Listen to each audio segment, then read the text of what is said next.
උතර අදගෙන ඉස්කෝලේ ළම කෑව පරේ. එච්චර ලොකු දෙයක් නෙමෙයිනේ සෝග. පොඩි දෙයක් කොයි දෙයක්ෝ අර ඕල් බොයිස් ටික මම මරන් ගන්න හදනවා. FB එකට යන්න බෑ මට කමෙන්ට් එක මට පාවලා තියෙන්නේ. යකෝ ජනාධිපතිගේ අගමැතිවරයෙක් මට කතා කරන්නවත් දෙනවා. මොන මගුලක් දෙයක්ෝ තමස කරන්නේ මාව කාලා ඉන්නේ මොකද්ද පොඩි දෙය? ප්‍රිෆෙට්ලා ටික එකතු වෙලා එකට මොකක් හරි කරන්නන් සර්. පිෆෙට්ලා අම්මට කෙලිය නේද පිෆෙට්ලා පාඩු ඉදවත් දැන්වත් මොනවත් කරන්න නැතු පියදාස ඔව්ද? දැන් මේකයි කරන්න ඕනේ ඉස්කෝලේ තියෙන අර පල්ලි බිල්ඩින් එකේ තියෙනවනේ ඒක හදලා අපි කාමාරි ගෙන්නලා ඔක ඕපනින් එකක් දෙන්න ඕනේ ඒ බිල්ඩින් එක ගොඩක් පරණයිනේ සර්.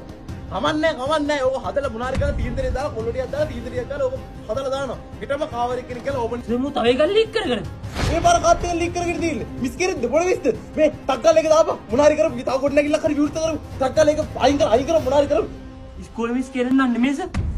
එහෙනම් මොක ක්ලාස් එකේ කැල්ලද අයියෝ ඊට පස්සේ ක්ලාස් වල මට මාර කරදරයක් එන්නේ ටක්කල් එක අයින් කරමු මොනාරි කරමු ක්ලාස් එකේ ගොඩ නැගිල්ලක් ඕපන් කරමු සර්ගේ වයිෆ් පාත්මා. මොකක් පත්මා නෑ සර්. ඒක වැරදි වස්ස. මම ඕනි කවින් කරේ නෑ සර්. තෝයිලේ දක පත්පත් නේ පත්ත කනවා යකෝ கிளியே